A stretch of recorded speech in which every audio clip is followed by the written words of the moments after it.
Okay, looks like we have 10 o'clock. So good morning, everyone, and welcome to the first webinar of the 2025 Latornell Conservation Symposium webinar series, Mapping Progress, Insights from Toronto and Region Conservation Authority's Annual Regulation Mapping Updates.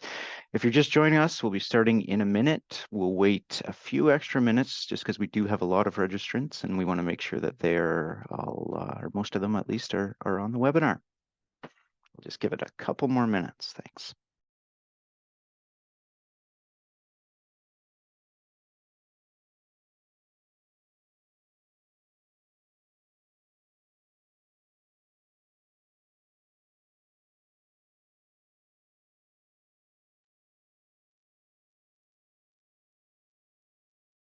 And we'll also be launching a poll very shortly. If you can take some time to complete that, that would be great. And I'm happy to report that we have roughly 300 people registered for today's webinar. That's a great turnout. Thanks everyone for your interest. Please feel free to introduce yourself in the chat and engage with those that are attending. Chris Jones from Central Lake Ontario Conservation Authority is going to be monitoring the chat. And I see now that we've got some of the responses coming in.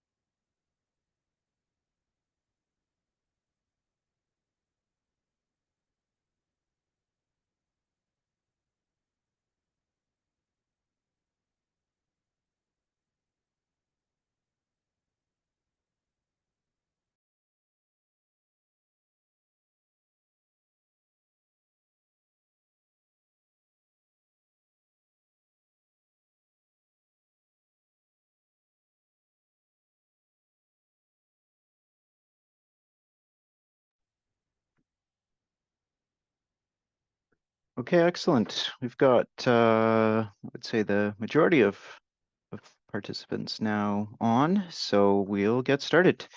So my name's Mike Dakin. I'm a member of the Latornell Steering Committee, and I'm also the Supervisor of Development Review at Cataraqui Conservation here in Kingston, Ontario. On behalf of the steering committee, the symposium co-hosts, which are Conservation Ontario and the University of Guelph, and the staff presenters from Toronto and Region Conservation Authority, I'd like to welcome you all to the 2025 Latornell Conservation Symposium webinar series.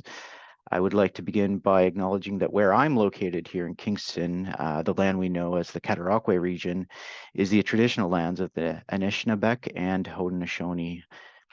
At Cataraqui Conservation, we are committed to learning from and alongside the Indigenous peoples of this land on how we can be reciprocal guardians of the land. We thank the Indigenous peoples for their continued care and protection of all our relations. We are dedicated to ensuring that all of creation is preserved and promoting sustainable living in our community with direct actions that benefit Indigenous access to protected lands. I'd also like to acknowledge that you are joining us from many places near and far, and also acknowledge the traditional owners and caretakers of those lands. So the webinar today is part of a ongoing series of webinars presented by the Latornell Conservation Symposium Steering Committee. And you can find recordings of previous webinars on YouTube, which we will link in the chat. The topic today focuses on how conservation authorities map regulated lands within a watershed so that we have the best geographic information available for staff, our partner municipalities and agencies, and most importantly for the public. Effective, up-to-date regulation mapping is now a regulatory requirement under the new Ontario Regulation 4124. And it's also critical information if conservation authorities are going to fulfill their mandate, which is to ensure safe and resilient communities in watersheds across the province. So for today's webinar, we are pleased to have two guest speakers. Both are policy planning staff at Toronto and Region Conservation Authority. Both are involved in supporting TRCA's planning and permitting programs, which we often refer to as development review. TRCA staff have recently updated their regulation mapping, and they're going to share this experience with us. Following the presentations, we'll open it up for questions through the Q&A box located in the Zoom dashboard at the bottom of your screens. And just before we get started, a couple of housekeeping notes. First, all attendees are muted and you'll not be able to speak or come on video. You will find, again, the Q&A icon at the bottom of your screen. At any time during the webinar, you can submit your questions in the Q&A box and press enter to have it posted. You may direct questions to individual presenters or to the panelists as a whole. You can upvote a question as well by using the thumbs up function. And feel free to interact with others in the webinar through the chat. For our speakers, a reminder to use your mute button when you're not speaking, and of course, unmute yourself when you are. This webinar is being recorded, as you've likely seen, so that others who are not able to attend will be able to listen to it when they have a chance. So we'll look at the results of the first poll. And it's looking like probably no surprise. Southern Ontario and the GTA region in general are the majority of folks. We do still have some attendees from Central Ontario, from the north, and also it looks like at least one person from outside of Ontario, so that's great to see. Your affiliation, the majority, about 61%, are from conservation authorities. We have municipal government attendees, provincial government attendees, NGOs, and kind of a smattering of other industries, academia, some consultants, students, and other. So yeah, have a look at the results of those poll questions, and we'll get started by introducing Marianne Burns, our first speaker. So Marianne is the Senior Manager of Planning Policy and Regulation and the Regulation team within the Policy Planning Division at TRCA. Having been with TRCA since 2001, Marianne worked in development review prior to joining the policy group to lead a small but mighty team of planners. In her role, Marianne works with a wide cross-section of TRCA staff to analyze and inform analyze and inform environmental policy based on TRCA interests. Marianne's responsibilities include managing the mapping data comprising the TRCA regulated area and collaborating with internal and external stakeholders to continually improve mapping accuracy and usability. She's a registered professional planner with the Ontario Professional Planners Institute and also a member of the Canadian Institute of Planners. So welcome to Marianne, and I will turn it over to you to get us started. Great. Thank you very much, Mike. It's a pleasure for Aaron and I to be here today to speak to you about the regulated area mapping that our team maintains, and it helps support TRCA's work in the planning and permitting process, as well as the similar work of our partner municipalities. And it's our hope that the experience we are sharing here from TRCA's perspective is helpful for you in your various capacities for understanding conservation authority maps of regulated areas.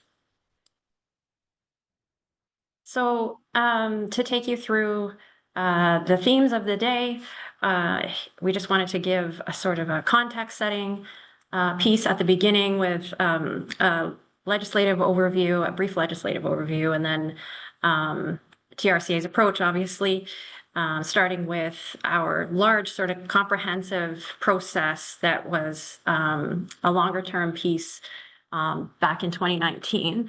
So we'll be describing that and then going through the ongoing annual updates that we do now since 2019, and some of the data and the sources of the data that we use and look at in terms of updates to the mapping.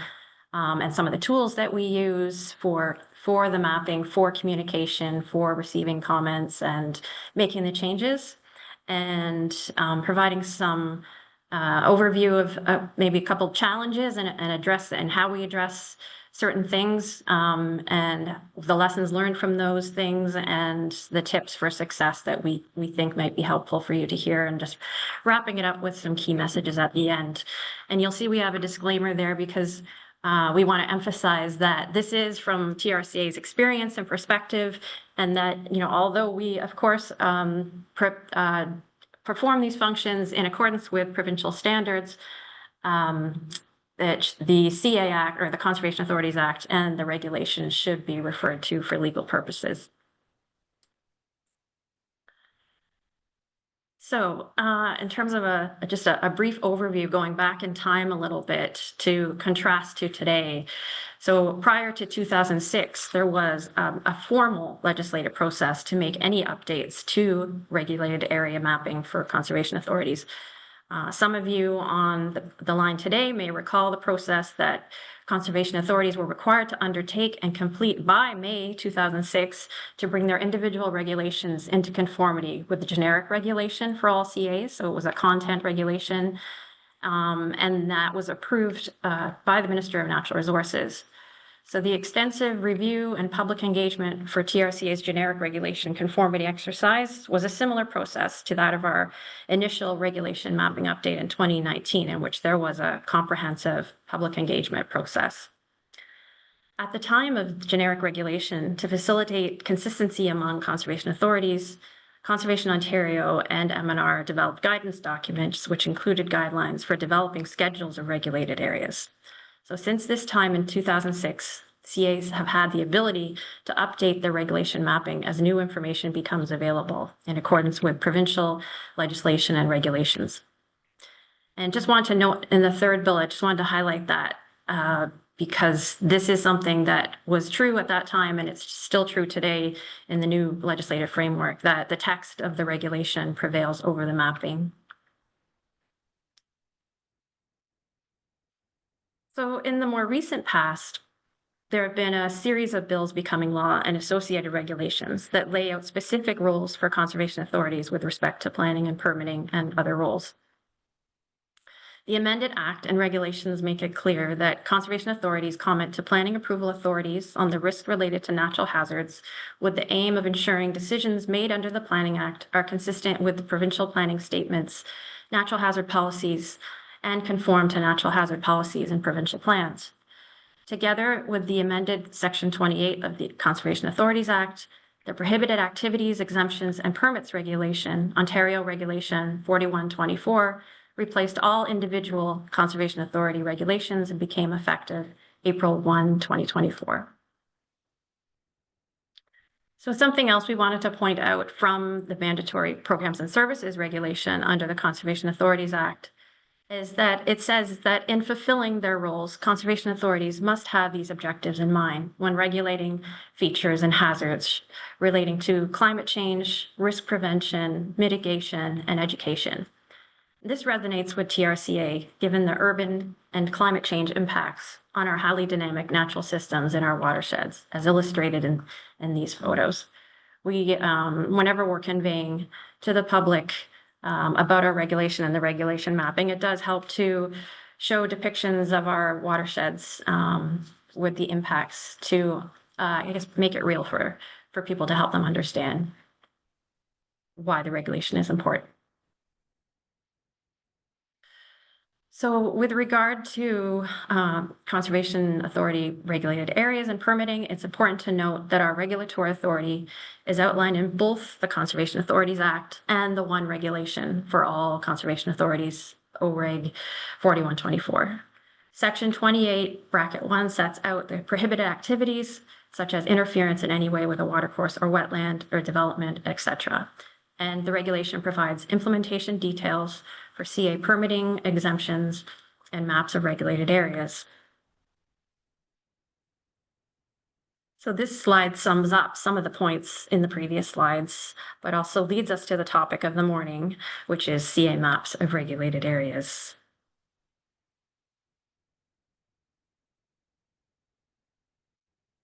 So summing up again from the regulation, we have a list of requirements for CA mapping that we've synthesized from section 4 of the reg.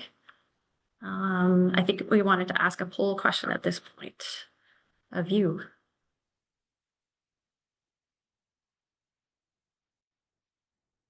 So just trying to get a sense of your use, if at all, of the mapping of conservation authorities.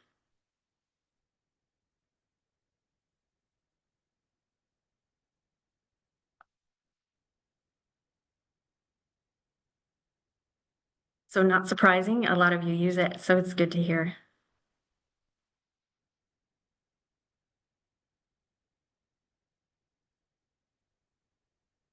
All right, so the current legislative framework requires all conservation authorities to have mapping to review, to have mapping, to review the mapping at least once a year. And if we determine that updates are required, we must make the updated maps available on our website. TRCA's current practice of annual regulation mapping updates since 2019 aligns well with these requirements. And we are committed to keeping our maps of regulated areas as accessible and as accurate as possible. So the following is from TRCA's experience and perspective, and again, just wanted to reiterate about the legal basis of the Act and the regulation. So a lot of these things are from TRCA's perspective and based on the conditions of our watersheds and the standards that are set out in the regulation are specific to TRCA, as opposed to other conservation authorities that may have slightly different standards. As per the provincial documents. So a little bit about us, we thought we would set that context as well. Obviously 9 watersheds stretching from Carruthers in the east to Etobicoke Creek in the west. It's to emphasize that we are, oh, sorry, I didn't want to repeat myself again about TRCA, so I'll just skip over that. I think I mentioned it to you already. But being in the GTA, as you can imagine, highly urban and urbanizing landscapes with many natural areas confined to deep valley corridors, with some rural areas still remaining in the upper reaches of our watersheds in the Greenbelt and in the Oak Ridges Moraine, and a small portion of the Niagara Escarpment. We are also home to Canada's largest urban park in the Rouge Watershed, Rouge National Urban Park, and we are part of the Credit Valley, Toronto Region, and Central Lake Ontario Source Protection Authority. So just some depictions of regulated areas in our jurisdiction as per the CA Act and Ontario Reg 4124, being river and stream valleys, wetlands, watercourses, and shorelines. Our historic policy document, the Valley and Stream Corridor Management Program, coined the term valley and stream corridors. So you see that on the slide. We use that interchangeably with river and stream systems, knowing that we adhere to the language of the regulation and the intent of the regulation, but just have those terms that have been around a long time and are part of our lexicon and that of our municipal partners as well. Much of it being in their official plans. So in many of our watersheds, we do have these apparent valleys with apparent side slopes flowing down to Lake Ontario from wider, shallower stream corridors, or not apparent valley systems, and wetlands in the headwaters and on the Oak Ridges Moraine in the Greenbelt. Since 2006, our regulated area mapping has served us well, and our municipal partners well, as a screening map for where a TRCA permit may be required, getting refined and updated on an ad hoc basis as new technical information became available. But around 2015, 2016, after our policy document, the Living City Policies, was approved by TRCA's board, we began to turn our minds to maintenance and update of our regulated area mapping on a comprehensive basis, so a jurisdiction-wide comprehensive regulation mapping update.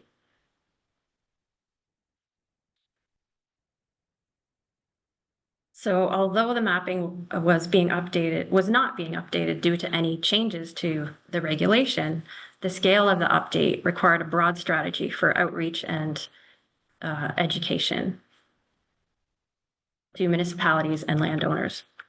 After an internal review and workshops with plan review staff and technical staff, we received board endorsement to launch a public consultation process, including a webinar to municipalities, meetings with municipalities by region, an online viewer and commenting tool, first with municipal access only, and then once refined, the mapping was open to, or any mapping changes, and the mapping itself was open to the public to view and to comment online. We held stakeholder working sessions with municipalities and the building industry. Newspaper ads advertised our drop-in public open houses. We refined the mapping again after receiving feedback on those, and then took a staff report to our board for endorsement of the updated mapping. The report's recommendation for annual updates on a go-forward basis was also endorsed. So these are just some examples of the materials that we produced at the time for the ads on the open house in local community newspapers and all of our partner municipalities. And at our walk-in counter here at the head office, we had a flyer fact sheet that also advertised the locations of those drop-in open houses.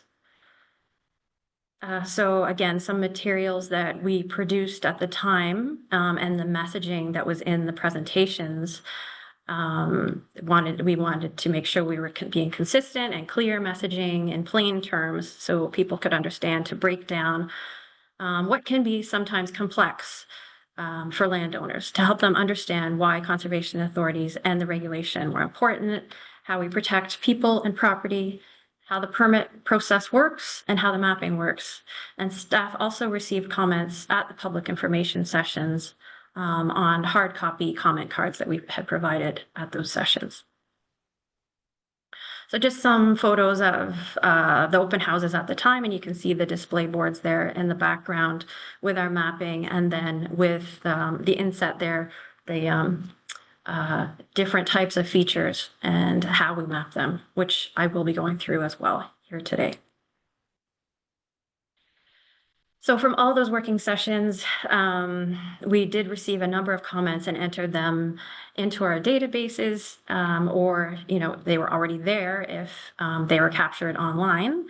And the database provided by our GIS and IT staff was really helpful for tracking and organizing comments, especially because of the ability to link the comments spatially. So when someone was commenting online, they could draw a polygon around or place a dot where the property is that they wanted to ask about, and their comment would be associated with that.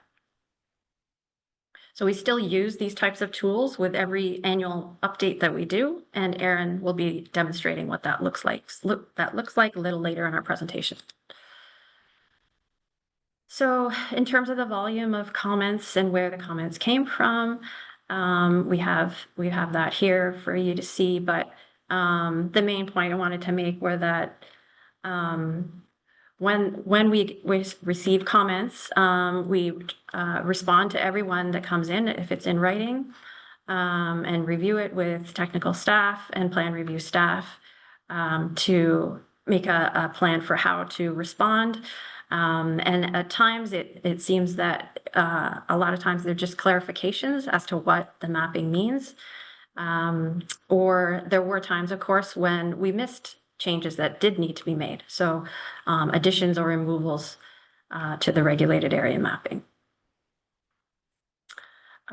Still, one of the comments we received then really frequently, and we still do today, is that landowners may say the changes or the mapping that I see, the regulated area mapping, does not reflect the changes that were agreed to through the planning process that I'm going through right now. Say, for example, for a subdivision or a site plan application, or a block plan, a larger block planning exercise.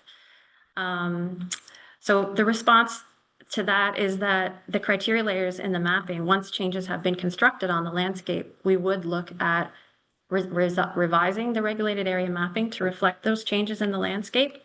At the same time, we recognize these approvals And we don't want someone having to restart the process of reviewing those studies and agreements through those processes are very valid.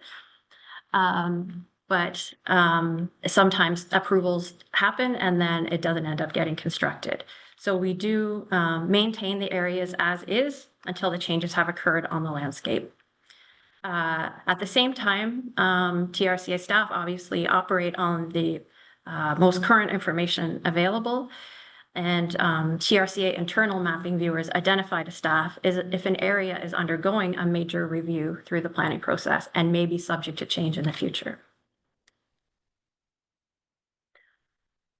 So just the last steps winding up 2019 was a board report summary of the municipal and public engagement, what we heard, and how we were addressing the comments. It outlined next steps and committed to the annual updates. As a last step, GIS data files were distributed to municipal planning and building department staff to be applied to their own mapping platforms if they wished. So, for example, at their walk encounters for screening. And we would have to do a data sharing agreement that we would have them sign to share just the limit of the regulated area. If they wanted the additional criteria layers behind the limit, we would set up another data sharing agreement in order to share that with them.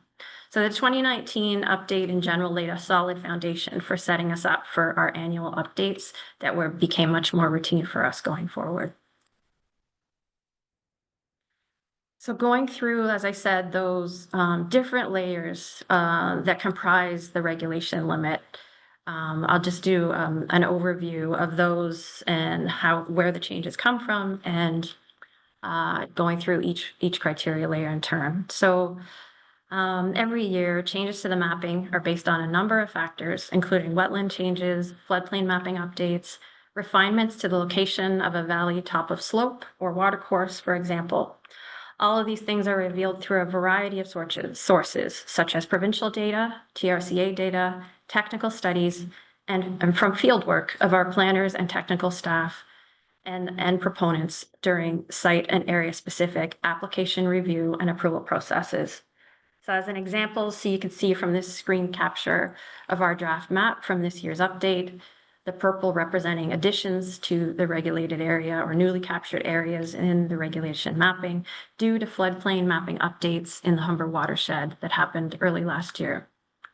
The floodplain mapping updates are communicated to our municipal partners as they happen through our flood risk management and planning and permit staff who are working in these areas where the updates are occurring.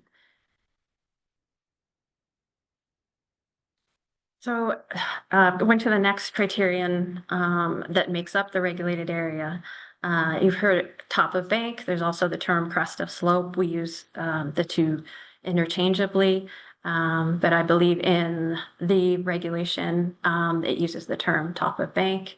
And there is the following slides are a summary of how each feature and each regulated feature and hazard is defined or described in the provincial documents.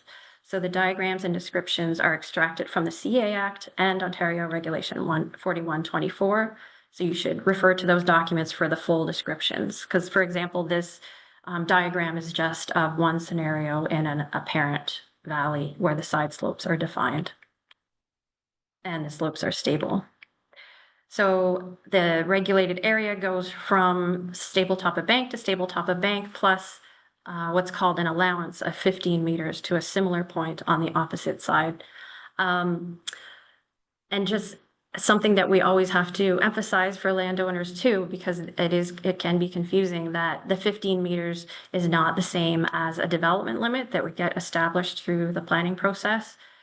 It's an area of interest where we do have to take into account features and hazards and setbacks, but the 15 meters itself is not the same as a buffer or development setback within the planning process. Sometimes it's similar, many times it's something like 10 meters, but that was a distinction that we had to explain to people because I know it can be confusing.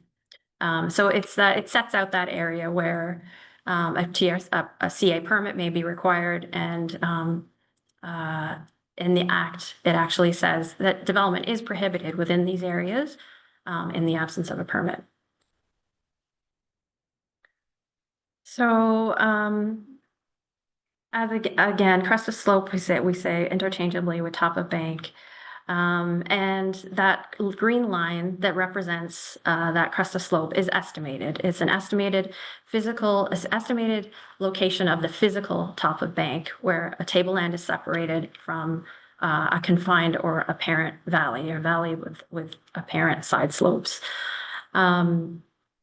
The regulated area, of course, is based on the stable top of bank. So there are times where a study needs to be done to establish where the stable top of bank is. And that takes place within the planning process on a more site-specific basis or a planning application basis, and not at this point where we're just doing a broader desktop exercise that has an estimation of where the top of bank is. So similarly, another erosion hazard being meander belt, where the river or stream valley is not apparent. I'm sorry. I just had my notes messed up there. Sorry.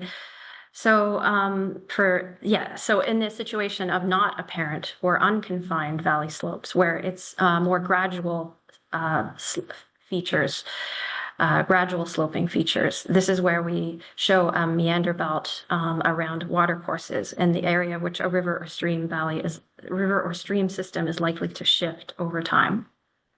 And for the purposes of the mapping, it is an estimate. And you see in the diagram there the calculation used to automatically generate through our GIS mapping an estimated meander belt. And of course, that would be, if needed, it would be refined through a study at the time of an application. And again, not through this broader desktop exercise.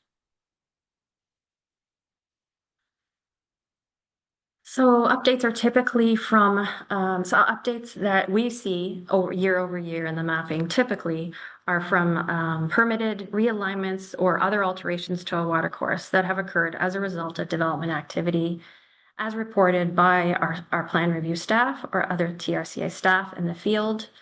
As long as, and this removal would take place, and you see there in the orange the segment of watercourse and meander belt that was removed. As long as there were no other regulated features or hazards in that area to warrant regulating it. So that type of information comes from our plan review staff that are in the field, know the landscape very well, and also comes from municipal staff too when we consult with them on these things.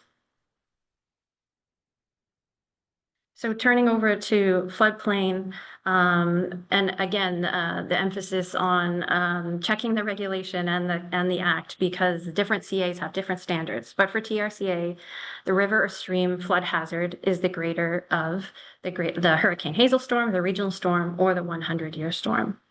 And the regulated area includes the river or stream flood hazard, or as we call it, the regulatory floodplain, and an allowance of 15 meters, defining that regulated area that I talked about.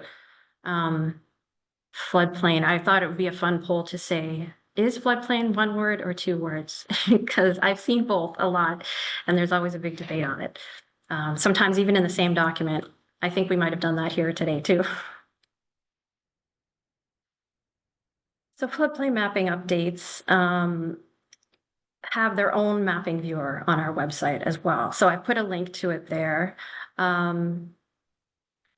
Internally, as I say, staff can operate on the basis of the most recent information. So if there is a recent floodplain mapping update and we do not have a chance to put it in our regulated area mapping update yet, that floodplain mapping viewer is a good resource externally, and then also internally we have in our own internal viewers access to that.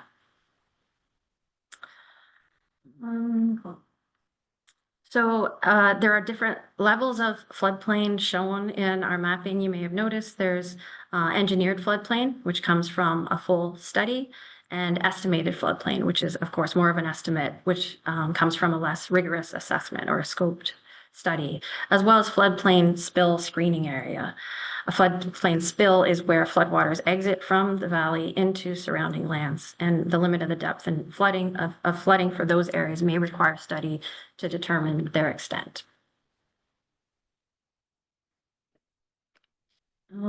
Sorry, did I want to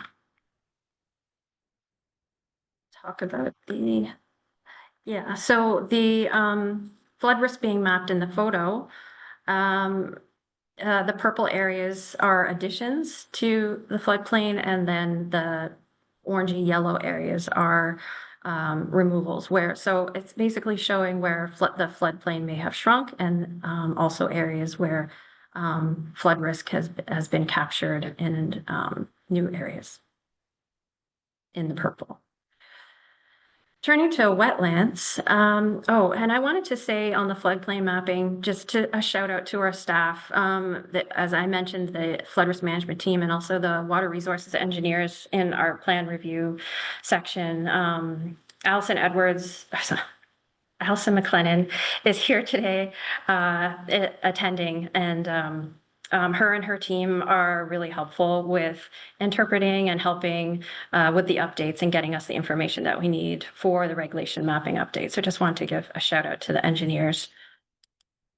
And similarly on wetlands, Brad Stevens of our Planning Ecology business unit is in attendance today.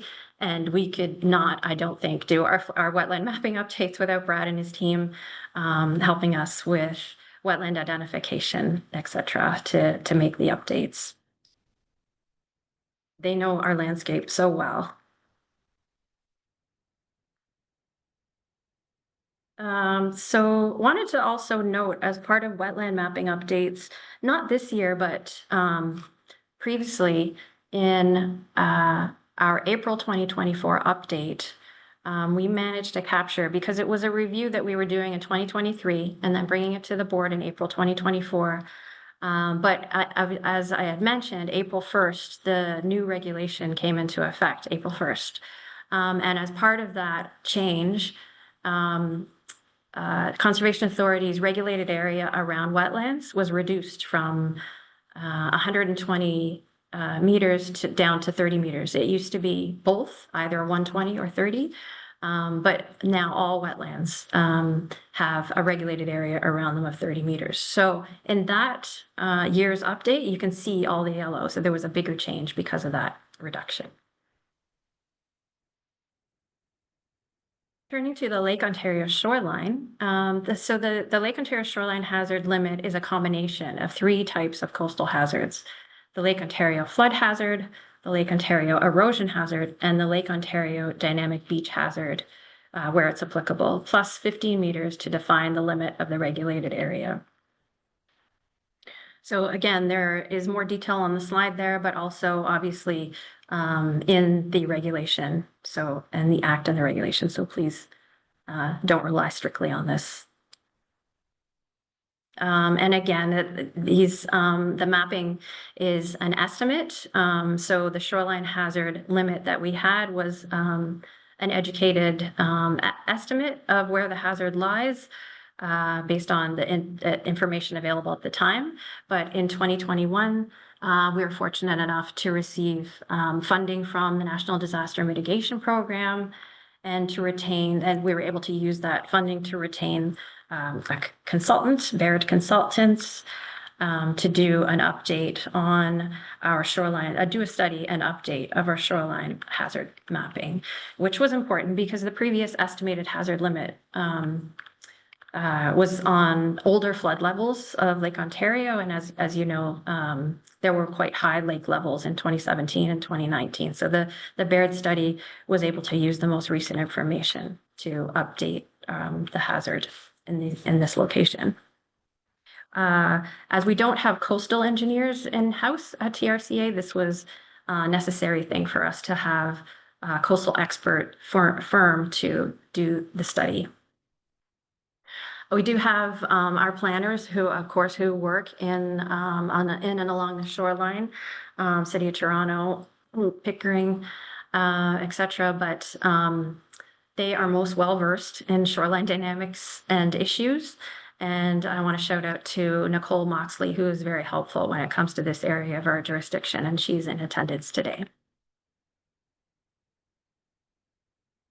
So I just have a little video here, not video, but just animation, I guess, of helping you see how it all comes together. So you just see the watercourses, meander belt, wetlands, that 30-meter area that I spoke about around wetlands, across the slope or top of bank, the green line, and how it all builds towards the regulated area with the 15-meter allowance on the greater of all of these features and hazards. So, as you know, it seems to be a complex layering exercise with many moving parts. So, fortunately, we have the description in the regulation, in the Act and the regulation that prevails over the mapping, as I had mentioned before. So we do have the ability to correct the mapping if an area should be mapped or shouldn't be mapped. We can make those changes without having to go through a formal legislative process like happens with the Act and the regulation. So that's what this slide is about. And it's important to have, as I said, the most accurate and accessible mapping because there are so many uses for it, so many ways we can benefit and form different processes, municipalities and TRCA and landowners, such as permitting processes, planning processes, emergency management planning, and official plan and zoning bylaw reviews.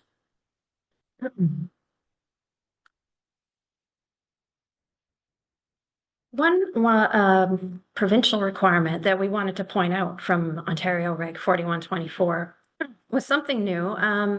It said that where new information or analysis becomes available that may result in significant updates to our regulated area maps, that we should notify the public before we go to our board with the final updates. And it doesn't define significant, so it's up to the CA. What is significant. Now, having said that, we do our annual updates, so you can imagine that they have become more routine, and so that there are more minor changes year over year that take place. I would say like 1 or 2% change year over year, so that we didn't really see it as significant changes. Not unlike, 2019, where we hadn't done an update in quite some time. So there was a lot of change that we needed to go out and notify people. Nonetheless, because we have this protocol set up now that works so well, and of course, all the tools that are available to us now, online tools, we decided that we would just make that requirement part of that notification part of our routine to our annual process. I'm going to turn it over to Erin now, and she's going to be going over our mapping and communication tools used for the current regulation mapping update. Great, thanks, Marianne. And just before we hear from Erin, I'll just do a quick intro for her. So our next presenter is Erin McGregor. Erin is a policy planner working in the position of Planner 1 at the Toronto and Region Conservation Authority since March 2022. Erin assists the policy team with planning reviews at the municipal, provincial, and federal levels, maintaining accurate regulation mapping for internal and external mapping viewers, and responding to solicitor and realtor property inquiries to inform on TRCA policy, regulatory, and compliance interests. Previously, Erin was at Kawartha Conservation as a resource planner, where she worked on Planning Act reviews and development planning. Erin is a pre-candidate member with OPPI and is working towards full RPP status. Erin has a bachelor's degree in environmental studies from Trent and an environmental planning diploma from Fleming. She's currently pursuing her master's in planning with Guelph University. So turning it over to you, Erin. Hi, thanks, Mike. Good morning, everyone. I will be going over our mapping and communication tools used for the regulation mapping update. So first, I'll be talking about our internal review process. This is an ideal timeline of events up on the screen, and I'll be going through each of these in further detail in the following slides. The internal part of the update includes collecting updates from staff and inputting them into an online mapping tool to track them. We usually begin the reg mapping update process in the summer, and the internal review process runs into the winter months.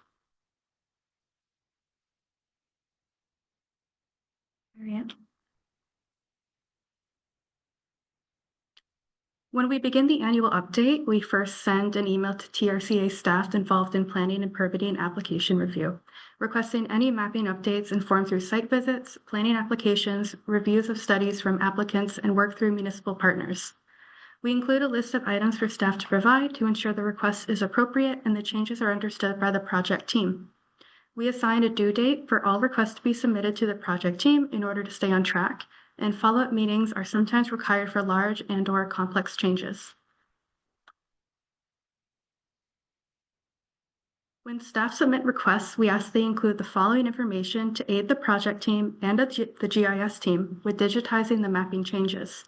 Staff are asked to provide a map showing the subject site, background information of the site, and senior planning and technical staff review, the criteria layers proposed to be changed, history of our involvement on site, any relevant TRCA file numbers, and a drawing of the specific proposed change, an example of which is on the screen.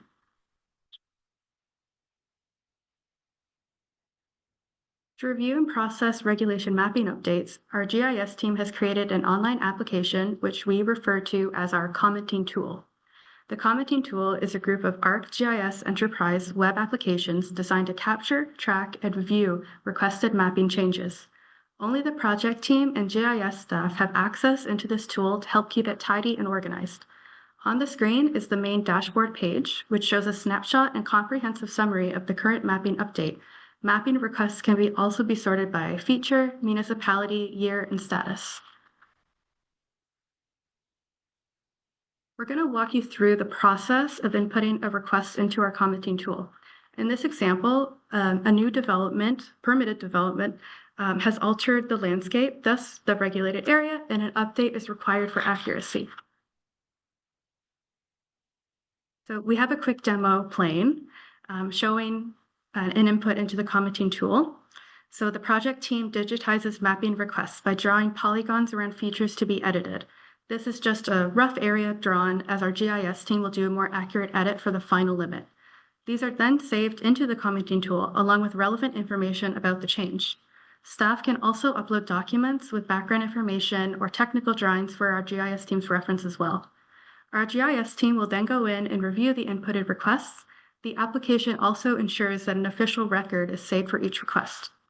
The polygons are sorted by color, which you can see in the bottom corner, to easily distinguish the status of each update.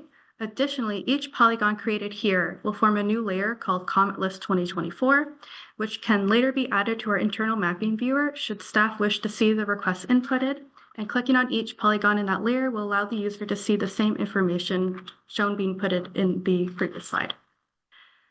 So this is our area of change layer. Once our GIS team reviews the inputted requests and makes the edits requested, a new area of change layer is then created that shows removed areas in orange and captured areas due to updated or current information in purple. So you see the orange was from the requests that we demoed, and the second captured image is an example of where new MNR or TRCA data identified a wetland that was not captured in our mapping previously. This area of change layer is utilized for external outreach of the update process. This layer is posted to our online regulation mapping tool for the public and other stakeholders, such as municipalities, to review and provide comments on within the mandated 30-day window. We have also created a general mapping email, so all comments are submitted in one place. I will now go through the external process for the regulation mapping update. This involves external notification, finalizing all mapping updates, and distribution of the updated regulation mapping limit. We aim to complete the regulation mapping update by the spring.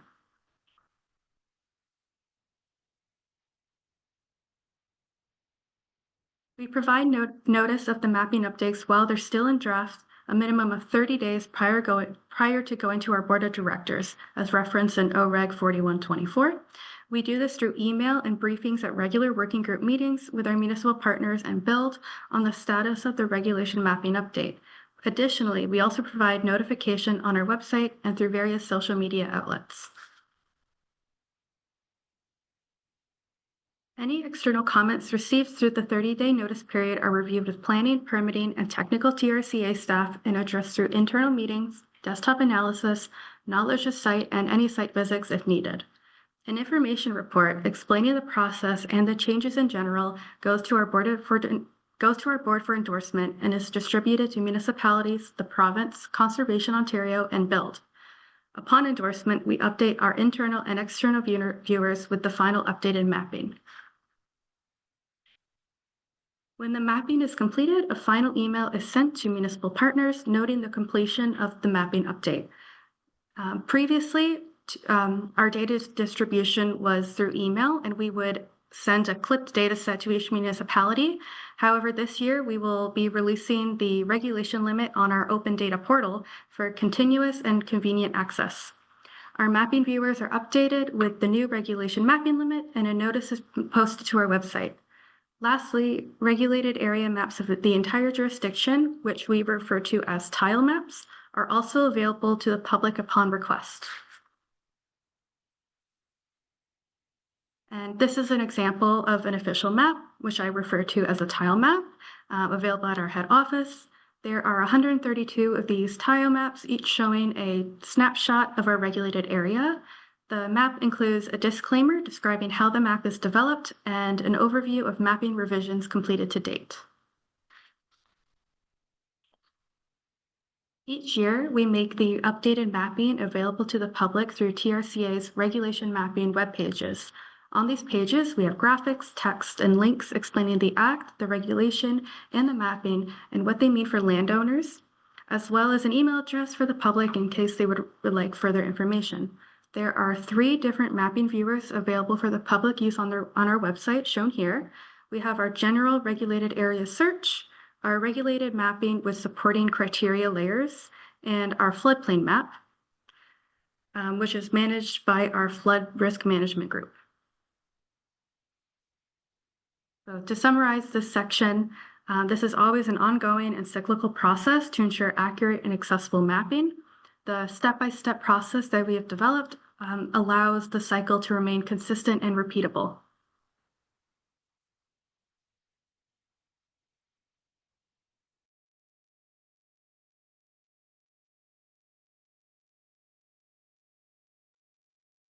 Okay, it's back to me. Thank you, Erin.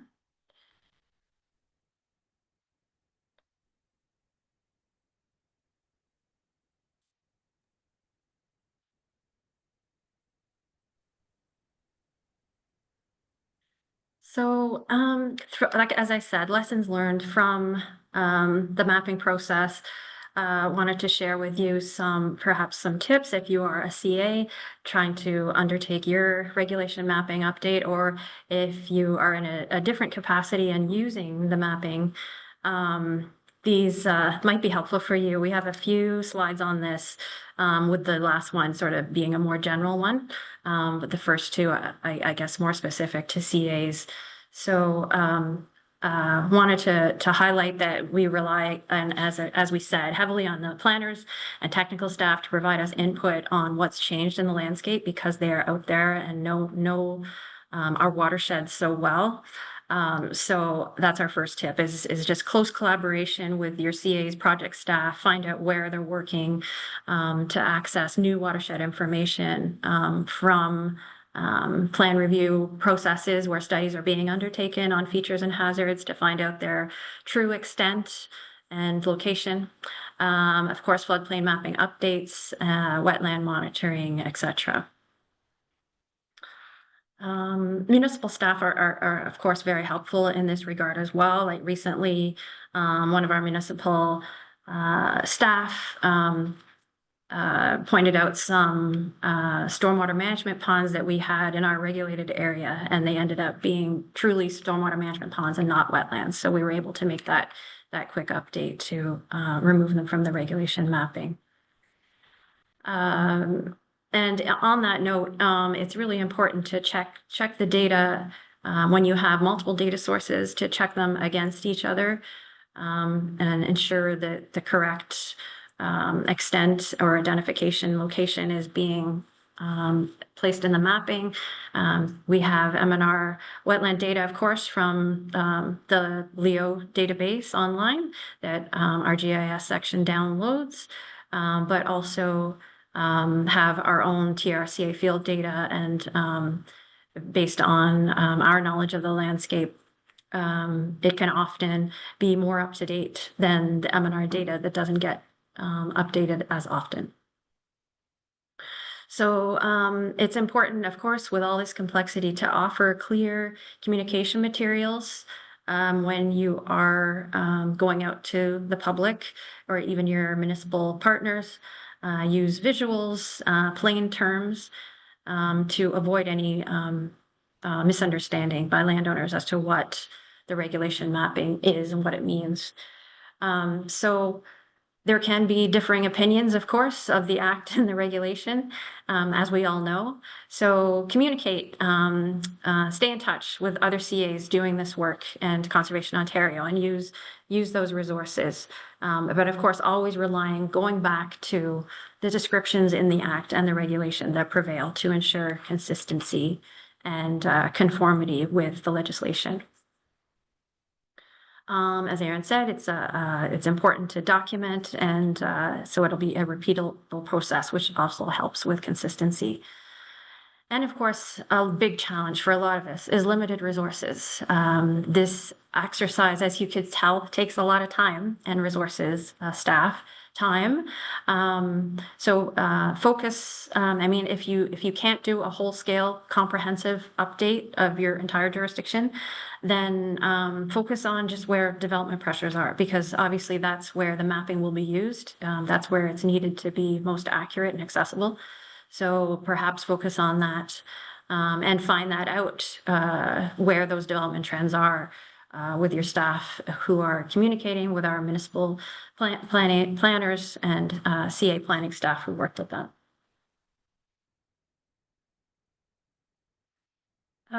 Some administrative tips is just assign a project manager, a central point of contact that all the information goes through, so nothing slips through the cracks and inconsistencies don't happen. Is a tip from us. And assigning roles, of course, clear roles, right? So that everybody knows the steps that they need to undertake in terms of GIS, your website, people that take care of your website, and the planning teams, etc., and different areas of the jurisdiction that your planning teams cover. Know who knows what area best and is out in that area the most. Also, I missed doing a shout out, and it's a huge shout out to our GIS team.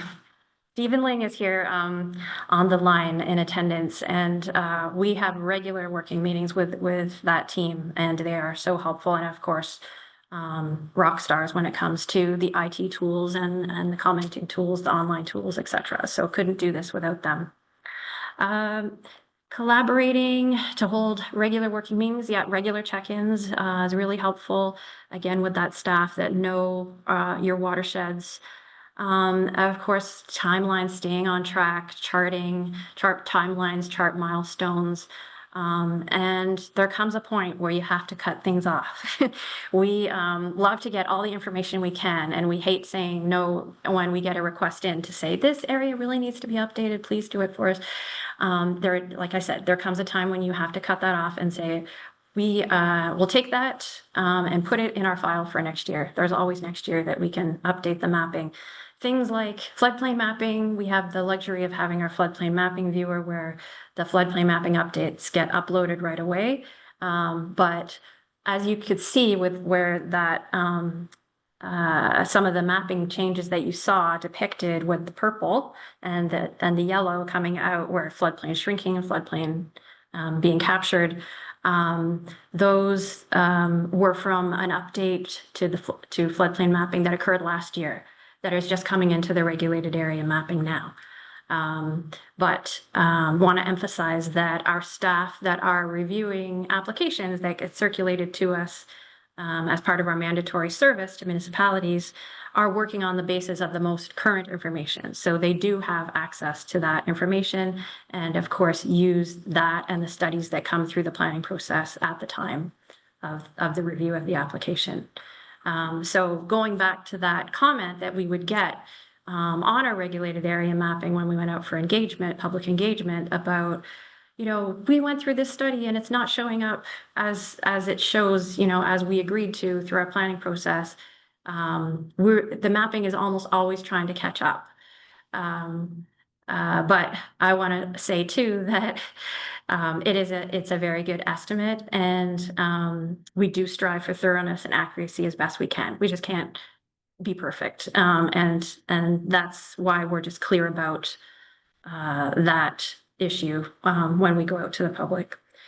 It helps to maintain a reference manual, and as I mentioned early in the presentation, the province and Conservation Ontario have some guidance documents for helping you develop schedules of your regulated areas, and that kind of documentation and methodology for how you do your mapping is really important for consistency year over year when you're doing your reviews and updates.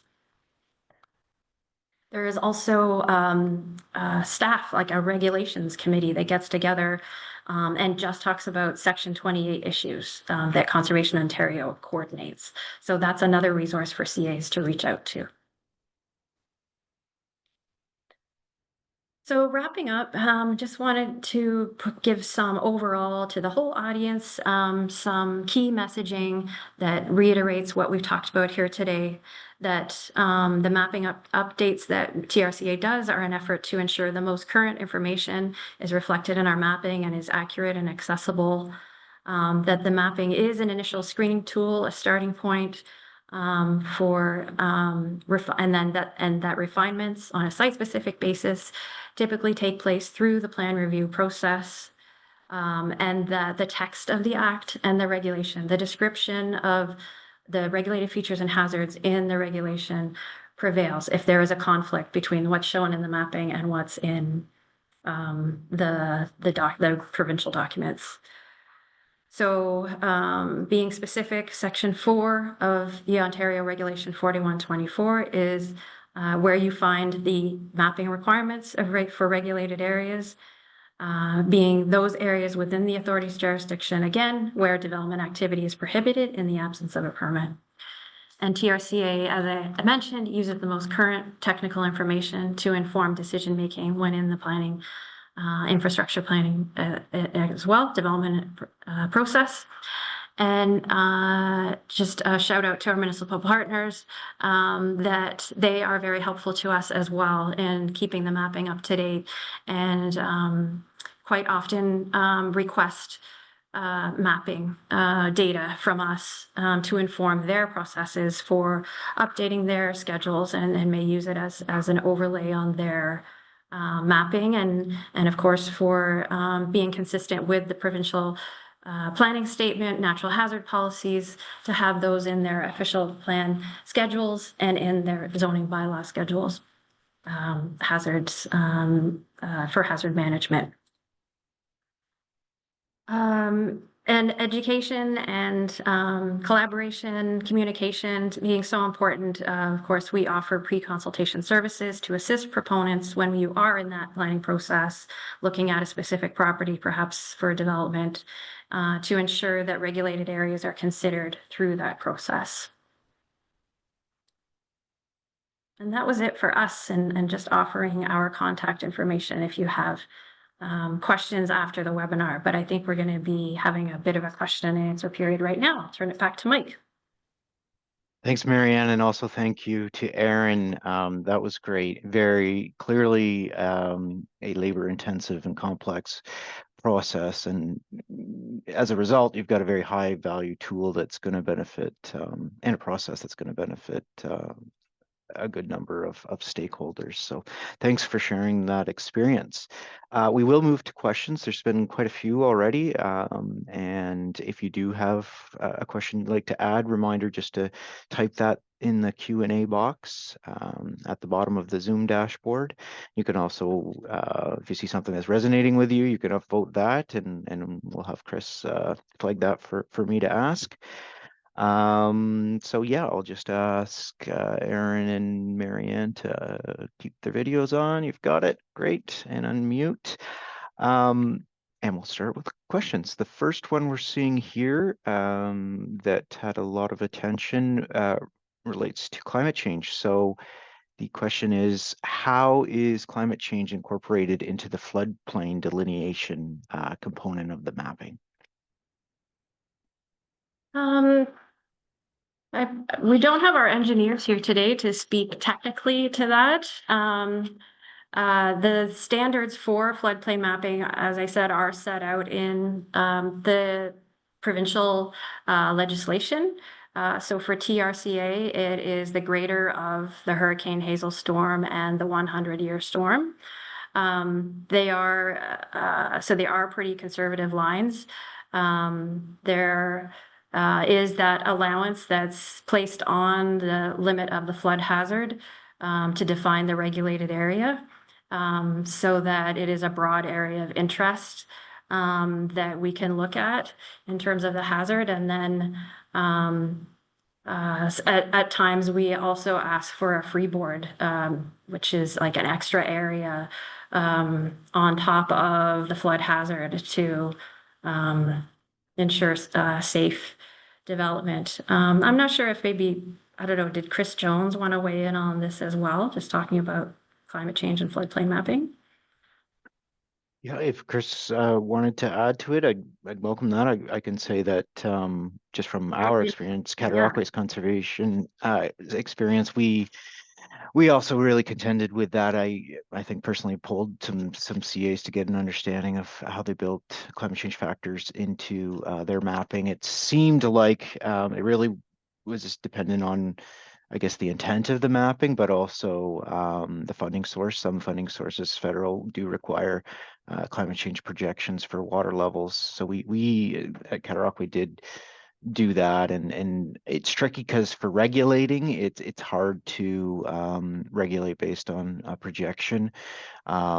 It's not very clear, at least from the province at this point, that how we do that, but we certainly can plan for flooding at that climate change related level, in providing advice and assistance to our municipalities. Obviously, due diligence is to say, the floodplain, it may be X today, but we know based on projections it could be Y by year X. So anyways, that was our experience. I don't know if Chris, you wanted to add anything, or if we'll just move on to the next question. I would just say that strictly from a regulatory perspective, that's not like in the regulation, but it is in the provincial planning statement that planning authorities are to plan for the changing climate. So it's just as you said, Mike, in my experience, where we often we might have study work that considers the climate change factor, but it won't make its way into the regulation. The regulation is very prescribed in terms of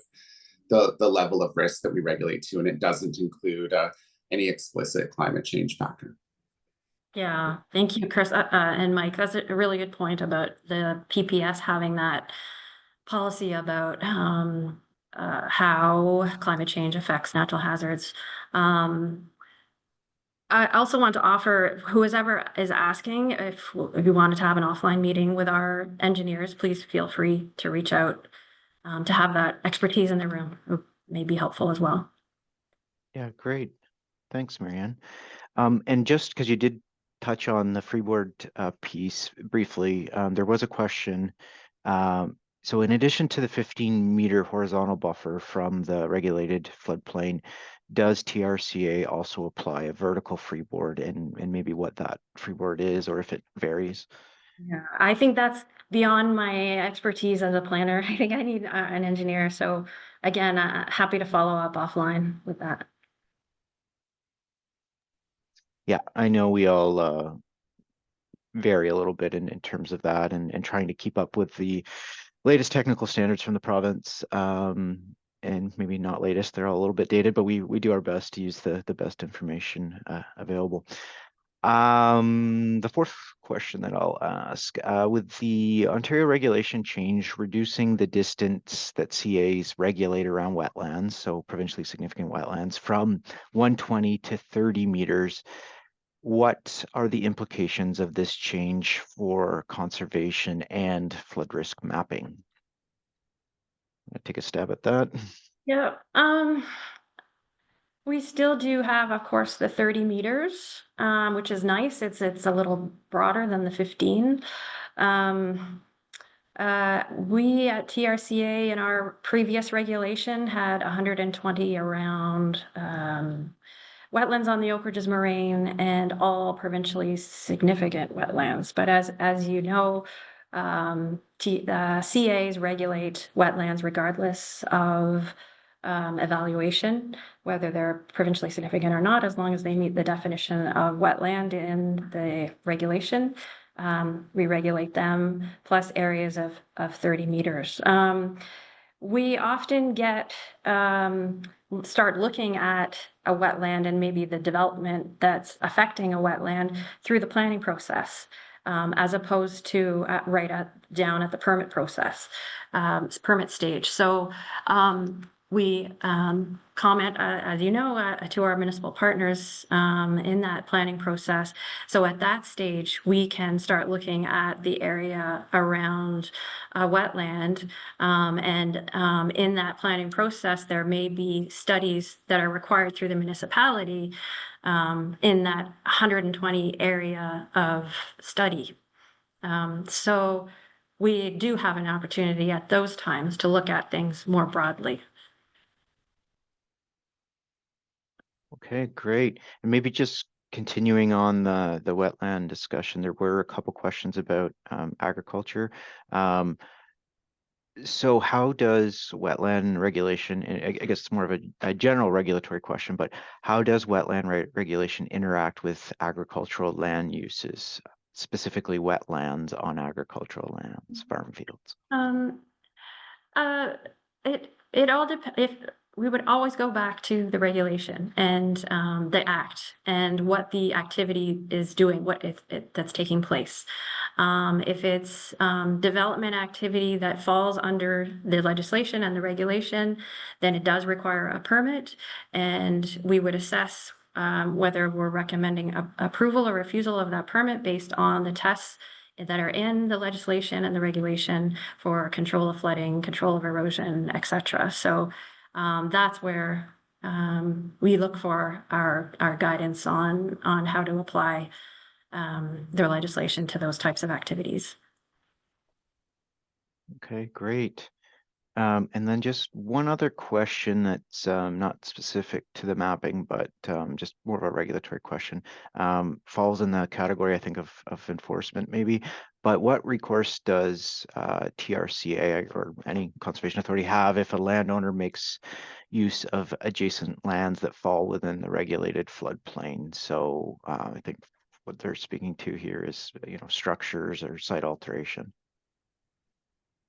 So if you are developing in the regulated area without a permit, we have recourse for a violation. A violation can be issued.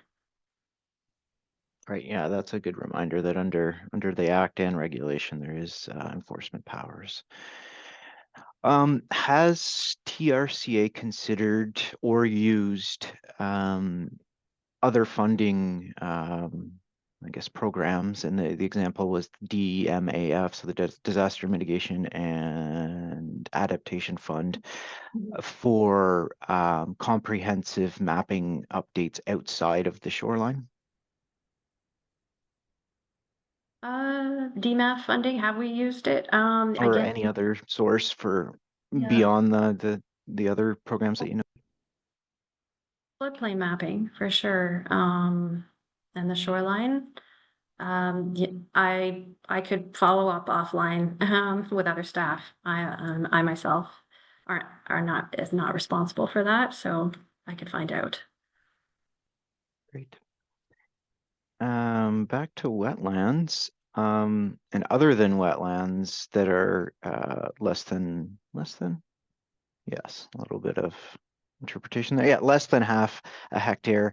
Do you regulate any other features or hazards that are unmapped? That's a good question. I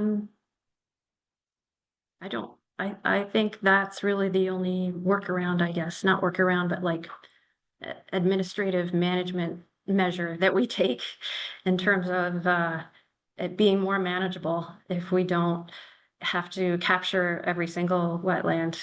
So we scope it to that 0.5 and up, even though we regulate 0.5 and down and all of them. So I can't think of any other one.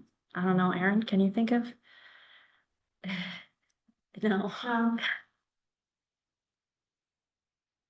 Okay, great. And then maybe through the chat, if there's other CA staff on that want to provide examples of unmapped features that they do regulate and how they do that, that'd be great. A good question here: how do you meet the challenge of using best available data and your yearly updates to the CA mapping with mapping on municipal official plans, which update on a much less frequent cycle? Mm-hmm. How do we, so what's the question then? How do you? I guess is how do you address that challenge? How are you maybe if I can rephrase it, how are you incorporating this new information that you're getting on a yearly basis into, or how are you providing it to the municipal process, which has a little bit more static mapping? Right. So we do, as we said, distribute the data so that they can have it on their own mapping platforms. So ever since we've been having this relationship with municipalities, they've had our screening maps, right? They've had our regulated area. It used to be hard copy, obviously, and then digital. So they have access to that. And also, of course, they could just use our search tool on our website. And then some municipalities actually put an overlay of our regulated area in their official plan and zoning schedules. But as I said, when you're in the planning process on a specific file, we have access to the most current information and would bring that to the table when we're meeting with the municipality to review an application. Yeah, great. That's a good point. And maybe if, the annual updates to the TRCA mapping aren't reflected in the OP schedules, it's still a tool that can be used on an ongoing basis, right? It's still a reference that whether it's municipal planners or building department or whomever, they still have access to that, I guess is the point. Exactly, and access to us too. Yeah. And they have provisions and policies in their documents that state that the CA should be contacted for identifying the true extent of these features and hazards. Great. Okay, maybe a few more. I know I'm kind of throwing them at you fast and furious here, but there's lots of good questions. How does TRCA regulate spill hazards? Yeah, that's a good question. We do have some floodplain spill policies. They are a more complex area to deal with, requiring study. I think I don't want to speak beyond my expertise as a planner and overstep on engineering expertise, but I can just tell you that we do have floodplain spill policies for those areas that go outside of valley corridors and into the urban area, recognizing that the depths and velocities are most likely a lot more limited than within the floodplain itself, and that studies would help refine those areas and define, more greatly define the risk, the level of risk, and decide if there is potential for development through remediation, mitigation measures, etc. Mm-hmm. Is that in your experience, Mike, as well? Do you look at floodplain spill or map floodplain spills in your CA? Spill is definitely a complicated topic for us. We have at least one known spill area within our jurisdiction. We have multiple watersheds, and within the Gananoque River system, we do have a spill area that is very tricky to map. But it's more one of those things where staff are made aware of it, and we have ongoing kind of open communications with our municipalities to deal with it when development comes in near it. Luckily, there's not a lot. It's a quieter part of the watershed, but I know a lot of CAs are definitely struggling with that as well. Here's a good question. How does TRCA keep the mapping process non-biased and focused on science-based information? Oh, we like to think that we do that. We, as I said, work with our planners and our technical staff that are in the landscape, out in the field almost every day. If you look at those slides that I had on the different criteria layers, like they were very technical. Like if you go to the descriptions of the regulated areas in the act and the regulation, it's quite technical and requires study to really refine them when you're down in the planning process as opposed to just the mapping process. So it is a very science technical oriented exercise that takes that technical expertise to do. So I would say we're very cognizant of that. Great. We'll do just a few more. If someone applies to do development activity within a regulated area, what's considered when determining whether to approve or deny them? So I guess not quite a mapping question, but just generally, how does the CA approach permit application review, it sounds like? Well, we have policy and procedure documents that our staff use to implement our responsibilities for commenting on planning applications and permitting applications. And of course, we use the tests of the regulation for control of flooding, control of erosion, anything that would affect those types of things. For altering a water course or interfering in any way with a wetland. Those are the types of things that we have to consider when we're either recommending approval or refusal. Great. I don't know if you would have anything to add on that. No, think- yeah, I think you covered it. That's how Not we a- all appreciate or approach it. Yeah. Here's an interesting one, just an FYI. The Oxford English Dictionary uses flood plain, and that's flood dash plain. So that's With a that's hyphen. like Oh my gosh. with a hyphen, that just complicates things even further, I think. So I love thanks it. for whoever I provided that. that. Can you confirm that the annual update process starts in the summer and is finalized the following spring? Is it a 12-month process? Are staff assigned to this process full time? Yeah, I'm laughing because, and Aaron would be laughing too, because we really try, like I said, limited resources, and it takes a lot of time, and sometimes it's a side of the desk project because you've got so many other things to do. So our ideal timeline, as Aaron laid it out, is we start around August, launching it and kind of getting out there to staff to say, we need your requests, we're trying to update the mapping. And then by the time all is said and done in terms of the whole process, it's usually by April that we're going to the board. We would all like it to be sooner. We would all like it to be a more compressed process. Maybe if we get more efficient, maybe we'll achieve that, but that's how it turns out. Great. And then just on I guess on the staffing resource piece, I think you did answer this, but the GIS staff, how many staff would be involved in this tool specifically? On the GIS staff, Stephen is our main contact and does a lot of the work. But he is part of a team, obviously, that we meet with. 3 or 4. Yeah. Yeah, staff members and Great. GIS that help out. Okay. One last question, and then we'll wrap things up. It's a good question. How is Indigenous consultation provided in the process? Oh, that's a really good question. When we go out to the public, that would be the opportunity.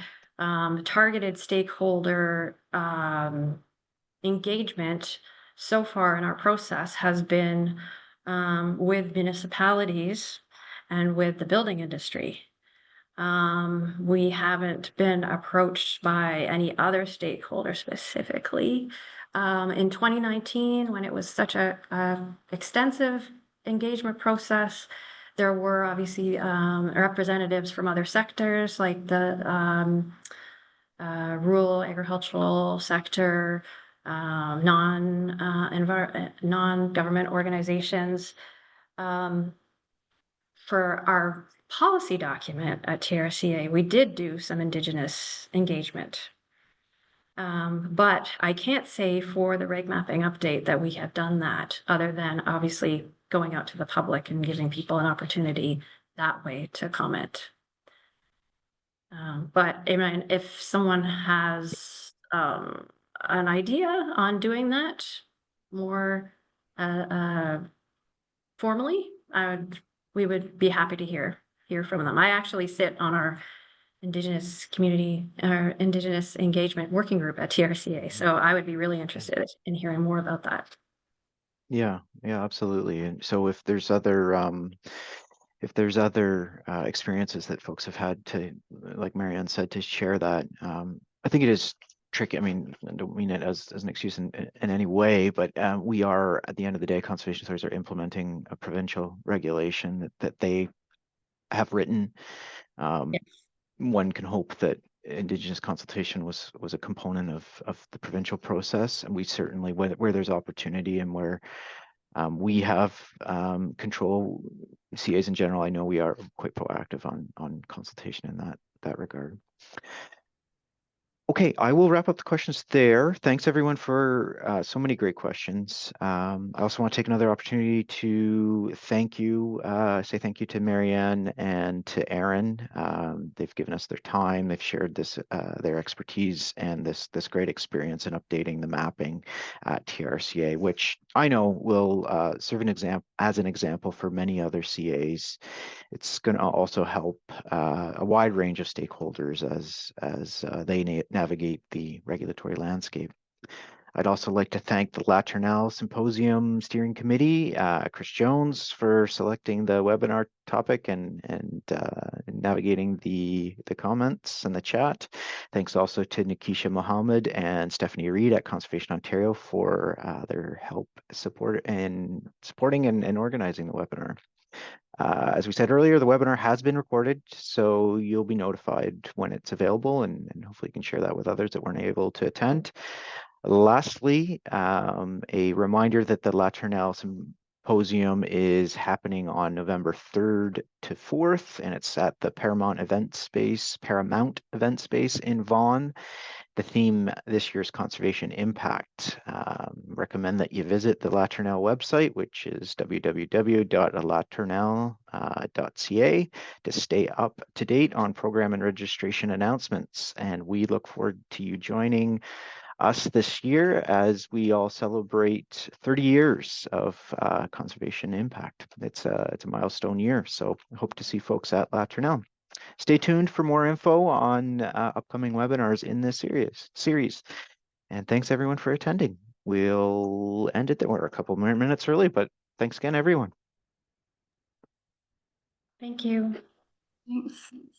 Take care, everyone. Enjoy the sunshine if you have it.